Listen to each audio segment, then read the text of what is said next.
जीवन में राग द्वेष न रह जाए। बहुत बहुत स्वागत है। बड़ा खतरनाक है ये राग द्वेष। वीडियो देखने में अच्छी अगर किसी से राग है चैनल को अभी तो बड़ा सूक्ष्म होता है राग का धागा, सब्सक्राइब और वो जब हमारे ऊपर संकट आएगी, विपत्ति आएगी, या हमें तो वो धागा दिखाई देता है कि अभी वो है ना। सहायता मिलता है और द्रौपदी जी को पहले श्री कृष्ण याद नहीं आए, रहने की 5 महारथी पति है, अतिरथी, वो याद आए। हमें शांति फिर भीष्म आदि याद आए, इसलिए फिर अपनी भुजाओं का बल, फिर दांतों का बल, और जब निर्बल तब महाबल। सुनेरी मैंने निर्बल के बल राम, महाबल प्रभु श्री कृष्ण का तब जागृत हुआ। ये राग बहुत खतरनाक है, किसी से राग न करें।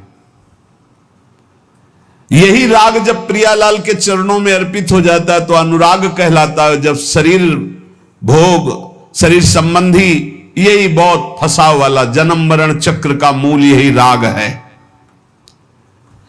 और जब इसमें बाधा पड़ती तो द्वेष हो जाता है। द्वेष बहुत खतरनाक है। भजन कर रहे हैं, कई वर्ष पहले किसी ने कुछ कहा, याद आ गया और जलने लगा हृदय। उसकी पूरी सामने झांकी है, भजन कर रहे हैं प्रभु का, और झांकी है उस द्वेष जिससे हुआ है, और हृदय जलने लगा। या कभी वो सामने पड़ गया तो देखकर जल। द्वेष ना होने पावे, अजात शत्रु ते सदा। भक्त अजात शत्रु होता, एक भी पूरा सृष्टि में शत्रु ना होने पावे। तो बोले क्या भक्त से क्रोध लीला नहीं होती? क्या भक्त क्रोध नहीं करता जैसे द्वेषी पुरुष करते हैं?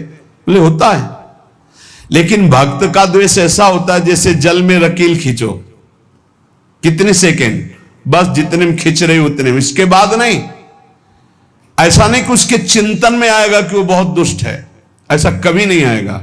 अगर कभी ऐसा दिखाई दे रहा है तो वैसे जल में जैसे ऐसे, बस ऐसे किया, खत्म। और संसारी पुरुष का द्वेष कैसा होता है? पत्थर की रकील खींच दो तो बनी की बनी, और वो जल की रकील, जल में ऐसे रकील खींचो, 1 सेकेंड में खत्म। ऐसे भक्त का आवेश होता है, कोई धर्म विरुद्ध या इष्ट विरुद्ध या ऐसा तो एकदम वो आवेश दिखाई देगा, लेकिन उसी क्षण वो तत्काल बिल्कुल द्वेष, किंचन मात्र नहीं, किंचन मात्र मंगल की भावना नहीं। अगर राग द्वेष है तो फिर वो भक्त कैसा? जीवन में राग द्वेष न रहने पावे, किसी से राग नहीं, किसी से द्वेष नहीं, और किसी भी भोग के प्रति ऐसी प्रचंड ममता कामना ना हो कि प्रियालाल का विस्मरण हो जाए। प्रियालाल का स्मरण करते हुए धर्मयुक्त भोग को जीवन यापन के लिए स्वीकार किया गया है। प्रियालाल का स्मरण चल रहा है और शास्त्र सम्मत धर्मयुक्त भोग है जीवन यापन के लिए। लेकिन शास्त्र विरुद्ध प्रियालाल का विस्मरण करा दे, ऐसा भोग भक्तजन स्वीकार नहीं करते, और जो स्वीकार करते हैं वो भक्त नहीं होते। राग द्वेष भक्त के जीवन में नहीं होता, और ऐसी भोग कामना नहीं होती जो भगवत विस्मरण करा दे या शास्त्र विरुद्ध हो। अगर शास्त्र विरुद्ध और भगवत विस्मरण कराने वाली भोग वासना, वो फिर अभी भक्ति रंग नहीं लाई। तीसरा, भजन करते हुए इसी 8वें पंक्ति में 3 बातें। पहला राग द्वेष, दूसरा भोग ममता कामना का जो विषय है वो इष्ट चिंतन और धर्म शास्त्र सम्मत। तीसरा, मद अभिमान नहीं आना चाहिए। भक्ति में भी अभिमान जागृत हो जाता है, सामने वाला ऐसा है, सामने वाला ऐसा है। जहां पर दोष दर्शन होने लगे वहां जान लेना अभिमान आ गया है। बिना गुणाभिमान हुए दूसरे में दोष दर्शन नहीं हो सकता। अभिमान की पहचान दूसरों में दोष दर्शन, अपने में गुण का भाव, गुण का आरोप, अपने में गुण का अभिमान, दूसरे में दोष दर्शन, ये पतन का लक्षण है, सिर्फ पतन का लक्षण। ऐसा हो जाए तो प्रभु के सामने चिल्ला के रो, बचा लो प्रभु बचाओ, अभिमान आ गया। भगवान को अभिमान बिल्कुल पसंद नहीं है। दैन्यता से भगवान प्यार करते हैं और अभिमान से भगवान रोष करते हैं।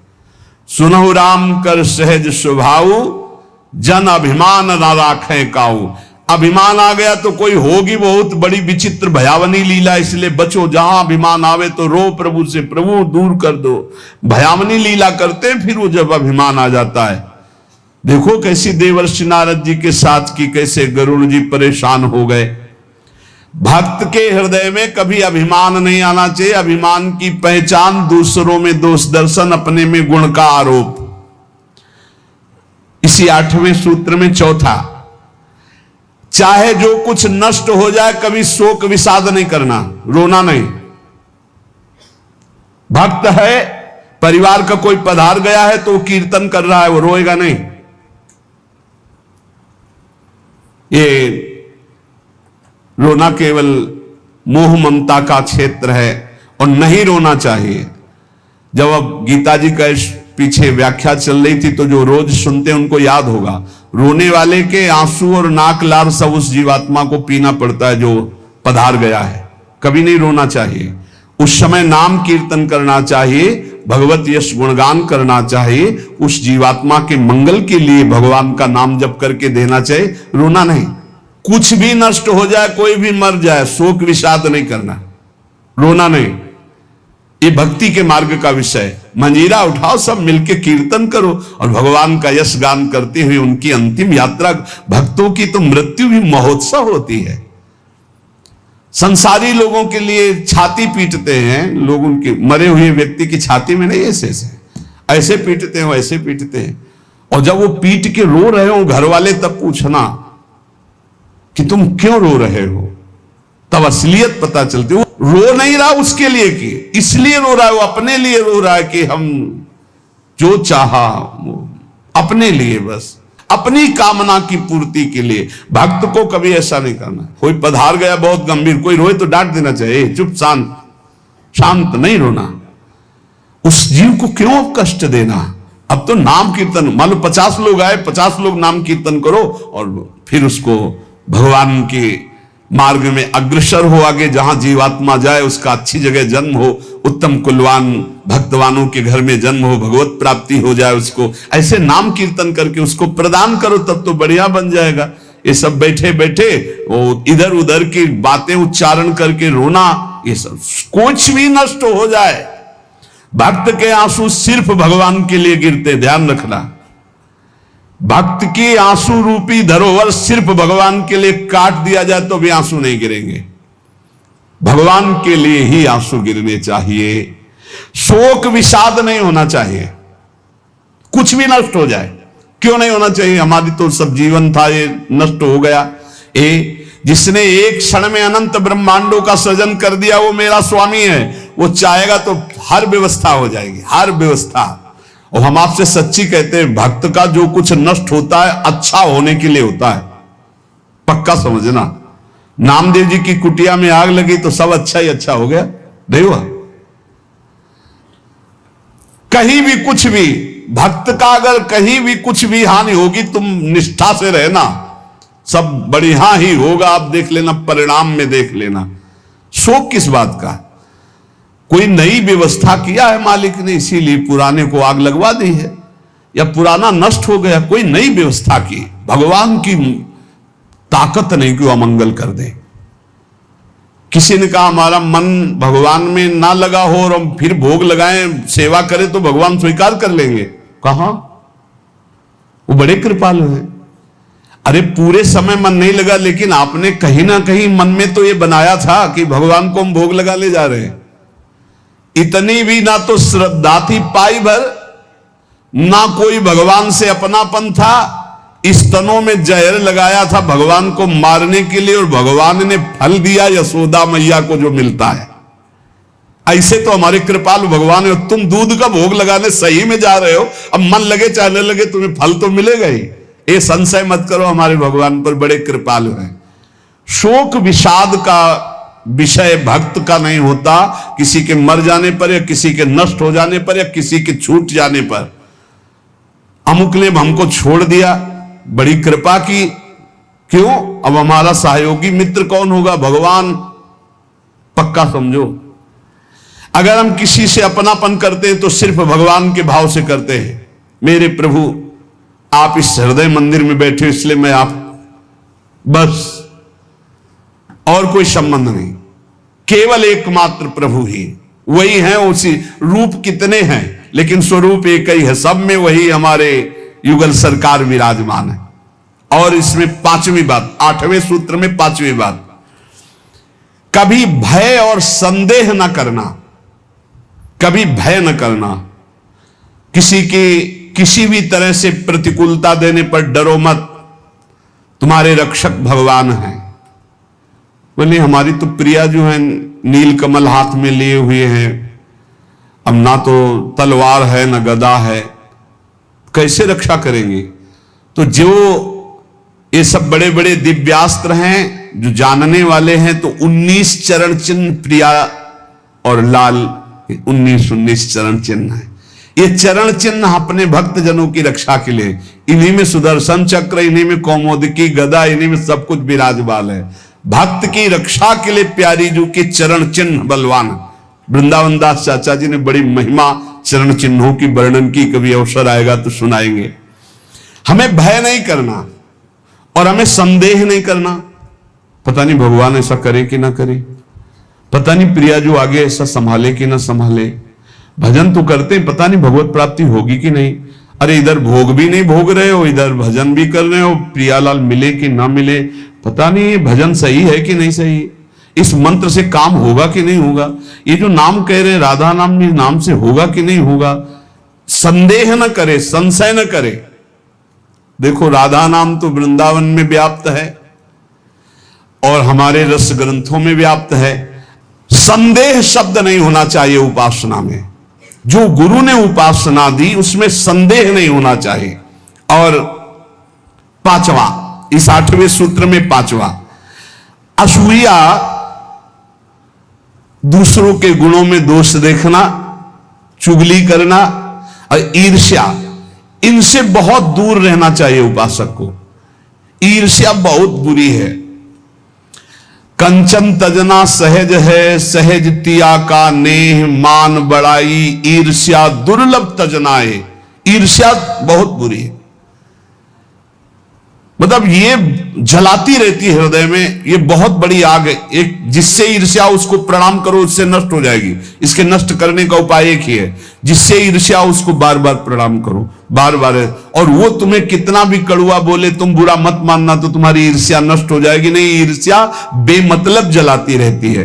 और किसी के गुणों में दोष न देखे, किसी की चुगली न करे। सुनो, ऐसे से कुछ लोगों का स्वभाव होता है, उनका भोजन ही नहीं पचेगा जब तक दो चार की बुराई नहीं कर लेंगे। सुना तुमने? ऐसे से ऐसा नहीं, हमने तो नहीं। अरे मतलब ऐसे गूढ़ विषय की चर्चा मानो ब्रह्म साक्षात्कार करा देंगे। ऐसे लोगों से बचना चाहिए जो दूसरों की निंदा चुगली करते हैं। निंदा चुगली करने वालों को ऐसा लगता है जैसे चक्रवर्ती सम्राट पद में बैठाल दिए जाएंगे, जब दो चार उनको मिल जाए सुनने वाले। फिर जैसे कोई भगवत प्रेमी महात्मा खूब सरस भगवान की चर्चा करे, ऐसे ये द्वेषी जन होते हैं। ये निंदा बहुत संभाल संभाल करके, कहीं भी चूक ना होने पावे, पूरी निंदा। तो ऐसे लोगों से बचे। चुगली करना, दूसरे के गुणों में दोष देखना और ईर्ष्या करना। भगवदानंद का जो तारतम्य वर्णन करते हैं शास्त्र हमारे, पहली बात तो ये कहते हैं कि कोई भी कुछ भी करता है तो अपने सुख के लिए करता है। हमें सुख प्राप्त हो इसलिए, वो किसी और के लिए नहीं करता। नावा अरे पत्यु कामाय पति प्रियो भवति, आत्मनस्तु कामाय पति प्रियो भवति। नावा अरे जायाय कामाय जाया प्रिया भवति, आत्मनस्तु कामाय जाया प्रिया भवति। उपनिषद अर्थात वेद ऐसा कहते हैं, यहां परस्पर जो प्रीति है वो अपने सुख के लिए है, कोई किसी के सुख के लिए प्यार नहीं करता। जैसे नावा अरे पत्यु कामाय पति प्रियो भवति, अगर पत्नी पति से प्रीति करती है तो अपने सुख के प्रयोजन से करती है। पति के सुख का लक्ष्य नहीं होता। नावा अरे पत्यु कामाय पति प्रियो भवति, वो पति को प्यार करती है तो अपने सुख के लिए करती है। ऐसे ही आत्मनस्तु कामाय पति प्रियो भवति, यदि पति पत्नी से प्यार करता है तो वो अपने सुख के लिए करता है। जहां अपने सुख में बाधा हुई वहां कोई प्यार दिखाई नहीं देगा। अपने सुख के लिए ही सब जीव प्यार करते हैं, सब क्रियाएं करते हैं, सब विचर रहे हैं केवल अपने सुख के लिए। नावा अरे जायाई कामाय जाया प्रिया भवति, आत्मनस्तु कामाय जाया प्रिया भवति। इसी तरह से जो पुत्र वित्त जो भी सुख है वो अपने सुख के लिए है। हमें सुख मिलता है इसलिए हमें पुत्र प्रिय है, पुत्री प्रिय है, धन प्रिय है, मकान प्रिय है, हमें सुख मिलता है। जिस दिन हमें सुख मिलना बंद हो गया हमारा प्यार कहीं नहीं रह जाएगा। अब ये सुख का तारतम्य देखना है कि वास्तविक क्या इनमें सुख है। देखो यहां कह रहे हैं नावा अरे पत्यु कामाय पति प्रियो भवति, पति प्रिय नहीं है, पति से कामना की पूर्ति होती इसलिए प्रिय है। ऐसे कितने उदाहरण हैं, पुत्र के लिए, पत्नी के लिए, माता पिता के लिए, अलग अलग संबंधों में। हमारा शास्त्र कहता है हम केवल सुख से प्यार करते हैं, सुख से, अपने सुख से। अगर हमको दुख का संबंध दिखाई देने लगे तो सब संबंध छोड़ दें, और सुख है नहीं, केवल सुख की छाया में फंसा करके ये माया हमें बांधे हुए है। जिसे तुम सुख समझते हो ये सुख नहीं, सुख की छाया है, समझ पड़ती नहीं, ये गिरधर की माया है। जैसे किसी व्यक्ति की छाया को पकड़ने चलो कभी पकड़ में नहीं आएगा, क्योंकि वो व्यक्ति की छाया है। तो ये सुख की छाया सी दिखाई देती मृत्यु लोक में या ब्रह्मा के द्वारा रचे हुए अन्य लोकों में। सुख तो सुख सिंधु भगवान के नाम रूप लीला धाम में है। इस सुख का तारतम्य वर्णन करते हुए कहते हैं कि सबसे बड़ा सुख जो आनंद सिंधु सुख राशि, सीकर तय त्रैलोक सुपासी। सीकर कहते हैं एक बूंद जैसे ऐसे मारो उसमें जो छोटे कण निकलते हैं उसे सीकर कहते हैं। आनंद समुद्र भगवान के एक बिंदु के, एक सीकर के सुख से पूरा त्रिभुवन सुपास, पूरा त्रिभुवन सुखी हो रहा है।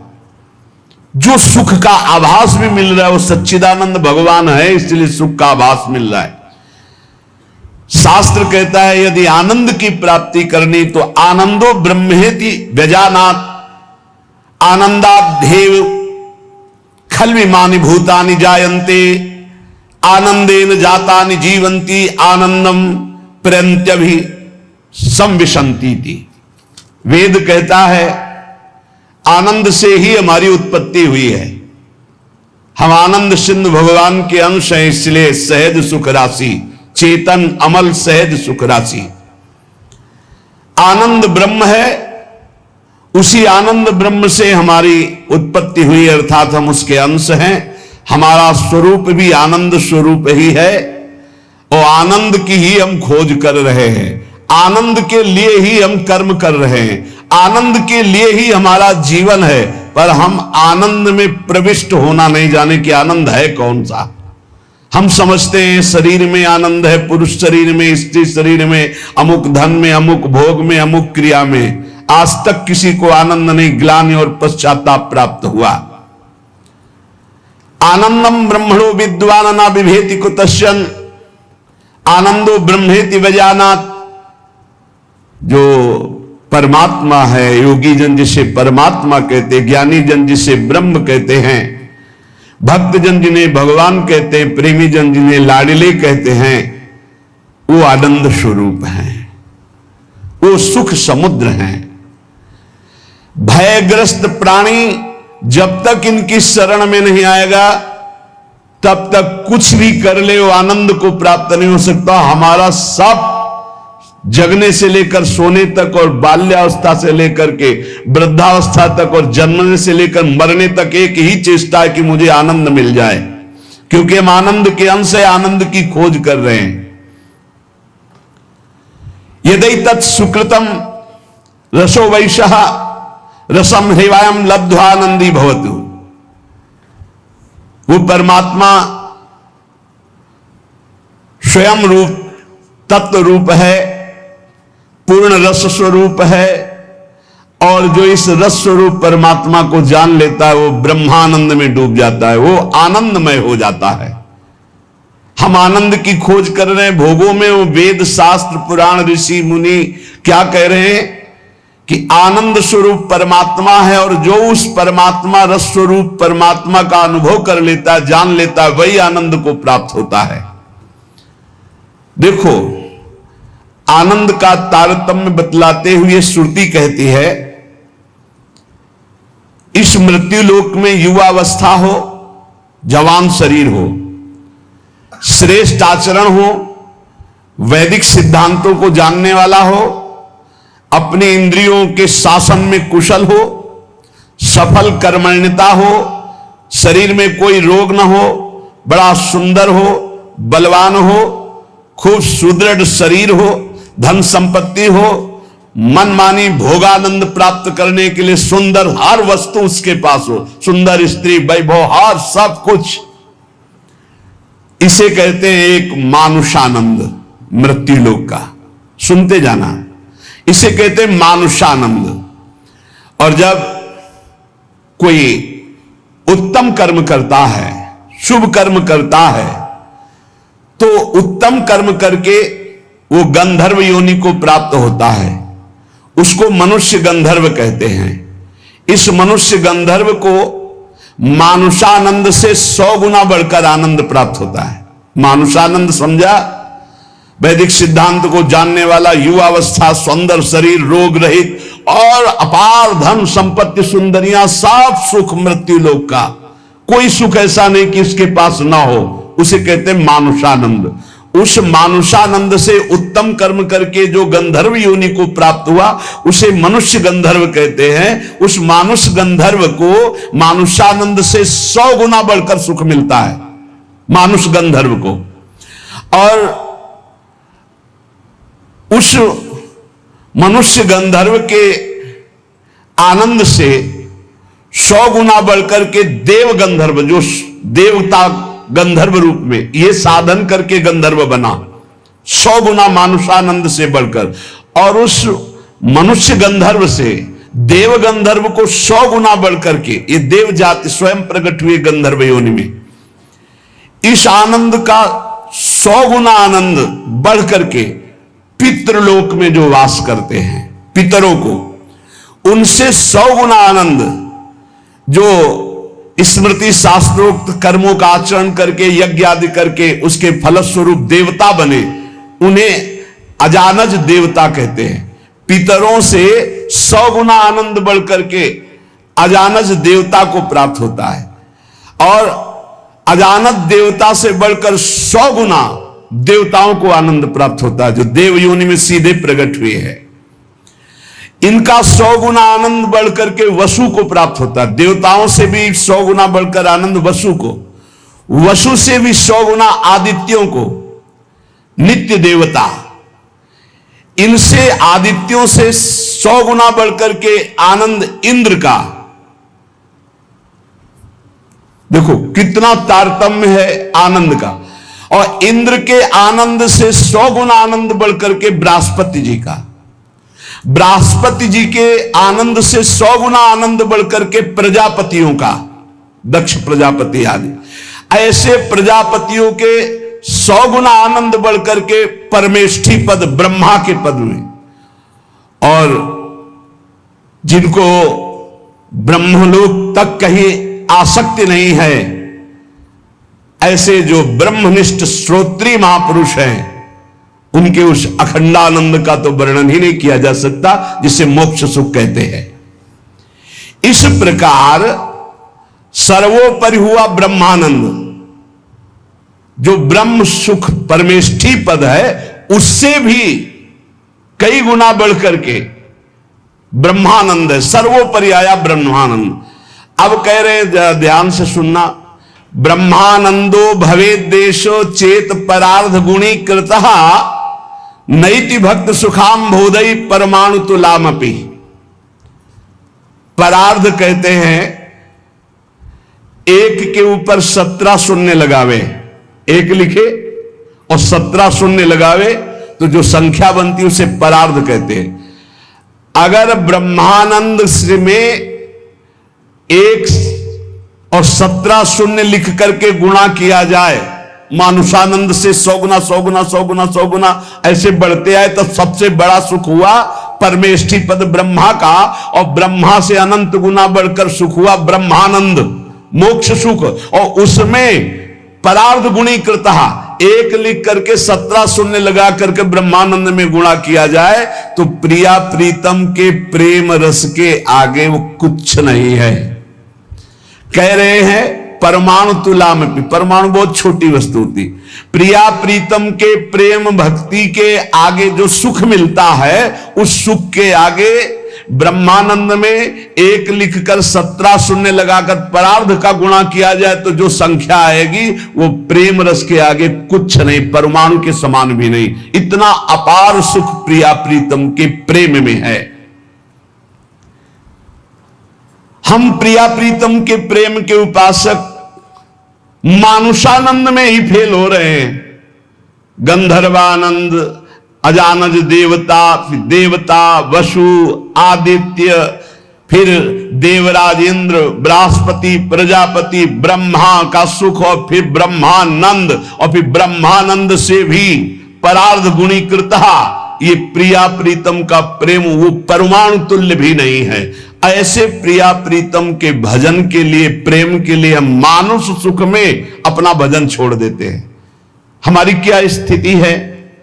इसलिए उपासक को चाहिए कि अखिल विकार शून्या नित्यानंदमयी, भोग त्याग समर्पितात्मा, अचिंत्यानंद दिव्य परमानंद स्वरूपा प्रीति पराकाष्ठा, स्वसुखानुसंधान कल्पना लेस शून्या,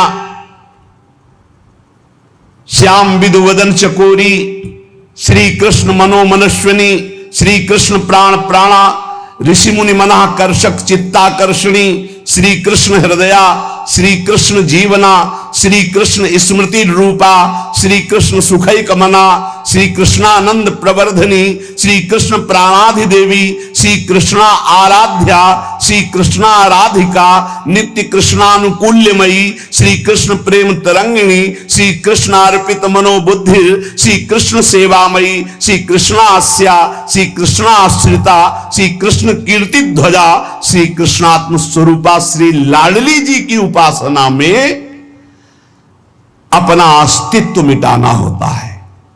जिसे ब्रह्मानंद की भी चाह का त्याग हो जाता है वो प्रिया प्रेम को प्राप्त होता है। इसलिए उपासक को चाहिए कि पहले अपना लक्ष्य दृढ़ करे। जीवन का चरम और परम लक्ष्य एकमात्र भगवत प्रेम, भगवान की प्राप्ति। ध्यान दीजिए, प्रियालाल की उपासना में सबसे पहले उपासक को दृढ़ निश्चय करना है। आशा बंधा, दृढ़ आशा, इसी जन्म में मुझे प्रियालाल का प्रेम प्राप्त होगा, इसी जन्म में हम प्रियालाल को प्राप्त होंगे, पक्का। बुद्धि केवल प्रियालाल के विषय में ही विचार करे। जीवन भर हमारा एक ही कार्य है साधना का, मय्येव मन आधत्स्व मयि बुद्धि निवेश है। प्रियालाल में मन लगाना है, प्रियालाल में बुद्धि लगानी। बुद्धि का काम है निश्चय करना, मन का काम है संकल्प विकल्प करना। अब निश्चय तो हमारा दृढ़ हो गया कि प्रियालाल ही हमारे हैं, निश्चय हो गया कि सुख है प्रियालाल में, बस ये झूठे संसार में नहीं। अब संकल्प विकल्प करने वाले मन को रूप की प्रियालाल के नाम में, रूप में, लीला में, धाम में लगाना है। श्री भगवत ऋषि जी महाराज कह रहे हैं, हम शिष्य श्यामा श्याम के गुरु, हम श्यामा श्याम। बड़ी ऊंची स्थिति की बात कह रहे हैं। ये तभी होती जब हमारा मन और बुद्धि का निश्चय केवल श्यामा श्याम में है। देखो, ये गुरु शिष्य का संबंध प्रियालाल से संबंध दृढ़ होने के लिए है। वही श्यामा श्याम अपने स्वरूप का प्रकाश करने के लिए, प्रेम का प्रकाश करने के लिए, मार्ग का ज्ञान कराने के लिए गुरु रूप में विराजमान होते हैं, और कोई दूसरा नहीं। गुरु गोविंद न भेद कराए। लेकिन यह बाहरी व्यवहार का क्षेत्र नहीं गुरु शिष्य का, यह शुद्ध परमार्थ का संबंध है। इसमें लौकिकता की गंध भी नहीं है। इसीलिए कह रहे हैं, हम शिष्य श्यामा श्याम के, गुरु हम श्यामा श्याम। ओत प्रोत अर्पण कियो, निज मन तन धन धाम। निज मन तन धन धाम, निरंतर अंतर नाही।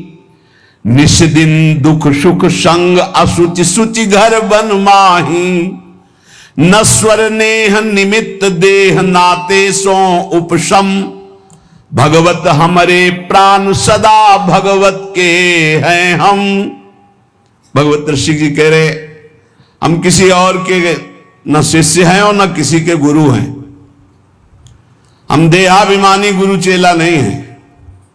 चेला काहू के नहीं, गुरु काहू के ना है। सखी लड़ैती लाल की, रहत महल के माहे। राय महल के माए, टहल सब करे निरंतर। दंपति अत्य कुलाए, पलक कहूं परे जो अंतर। भगवत भगवत कहां करे नहीं, हम बिनु केला। ताते हम परिहरे, देह मानी गुरु चेला। ये देह मानी संबंध नहीं है। आध्यात्मिक संबंध का आधार है गुरु भाव। ये देह भाव वाला संबंध नहीं कि जैसे भाई बहन और रिश्ते नाते ऐसे गुरु भी बना लिए। ये सिर्फ अध्यात्म का संबंध है। प्रायः देह भाव में ही स्थित होकर के देह भाव को ही गुरु मान लिया जाता है। नहीं, ये देह भाव का नाश करने के लिए संबंध गुरु शिष्य का। देह भाव को पुष्ट करने के लिए नहीं, नष्ट करने के लिए है। अपने देह की उपेक्षा करके गुरु को सच्चिदानंद के स्वरूप में स्वीकार करना परमार्थ का स्वरूप है। गुरु ब्रह्मा गुरु विष्णु गुरुदेव महेश्वरा, गुरु साक्षात परब्रह्म तस्मै श्री गुरुवे नमः। तो गुरु का देह मंदिर है, उसके अंदर बैठा हुआ जो परमात्म तत्व वही गुरुदेव है। वही परमात्म तत्व कौन है? श्यामा श्याम। लौकिक मान्यता में मारे घूम रहे हैं। भगवत ऋषि जी कहते हैं, हम चेला का हुके नहीं और गुरु का हुके ना ही। देहाभिमानी ना हम गुरु हैं और ना देहाभिमानी हम चेला स्वीकार करते हैं। हम सखी लड़ैती लाल के, रहत महल के माही। रह महल के माए, टहल सब करे निरंतर। रात दिन अपनी प्यारी जू की सेवा में रहते। अगर पलक भर की ओट हो जाए तो कहां है भगवत रसिक, कहां है भगवत रसिक। भगवत भगवत अकुलाकर पुकारने लगते हैं। भगवत भगवत कहां करें नहीं, हम बिन केला। हमारे बिना वो केल ही नहीं करते। ताते हम परिहरे, देह मानी गुरु चेला। आज जो है संसार में यही फैल रहा है। जैसे और संबंध ऐसे गुरु संबंध बना ली। गुरु संबंध केवल अध्यात्म के लिए, भगवत प्राप्ति के लिए, ऐसा नहीं। अंधे का हाथ पकड़कर चलने वाला अंधा दोनों कुएं में गिरते, दोनों मार्ग भटक जाते हैं। हमारा गुरु संबंध केवल अध्यात्म के लिए, अध्यात्म भगवत प्राप्ति श्यामा श्याम के लिए। और वहीं देह भाव का विस्मरण करने का सौभाग्य मिलता है गुरु चरणों में। जब उनकी आज्ञा में हम रहते हैं तो हमारा अहम नष्ट हो जाता है। पर किनकी आज्ञा में? जो देह मानी नहीं, जो स्वरूप बोध प्राप्त है, जो शब्द ब्रह्म पार ब्रह्म के अनुभूत महापुरुष है, जो प्रियालाल के अनुरागी जन है, वो प्रियालाल और उनमें किंचन मात्र भेद नहीं है। इसीलिए हम शिष्य श्यामा श्याम के और गुरु हम श्यामा श्याम। कितनी ऊंची स्थिति। भगवत ऋषि जी कह रहे हैं, हम शिष्य हैं श्यामा कुंज बिहारी के और हम गुरु भी हैं श्यामा श्याम के। ये श्यामा श्याम के गुरु हैं।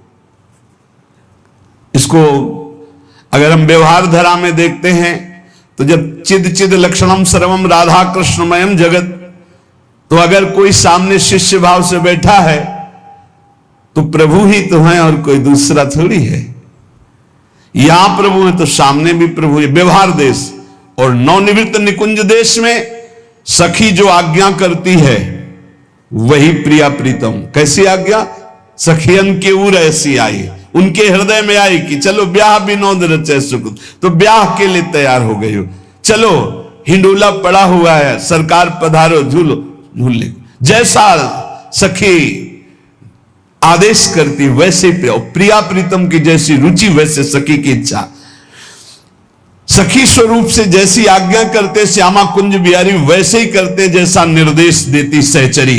इसीलिए कह रहे हैं गुरु हम श्यामा श्याम के, हम शिष्य हैं श्यामा श्याम के, हम गुरु भी हैं। यहाँ तक वीडियो देखने के लिए आपका बहुत बहुत स्वागत है। अगर प्रेमानंद जी की वीडियो देखने में अच्छी लगती है तो इस चैनल को अभी सब्सक्राइब कर लें। यहाँ पर डेली कथा डाली जाती है और ज्ञान की बातें बताई जाती है, जिससे हमें भक्ति मार्ग पर जाने पर सहायता मिलता है और सच्चे रास्ते और ईमानदारी से रहने की तरीका मिल जाता है। और प्रेमानंद जी की कथा सुनने से हमें शांति का प्रतीक होता है। इसलिए प्रेमानंद जी का हमें वीडियो डेली देखना चाहिए। अगर प्रेमानंद जी के सच्चे भक्त हैं तो इस चैनल को अभी सब्सक्राइब कर ले। धन्यवाद।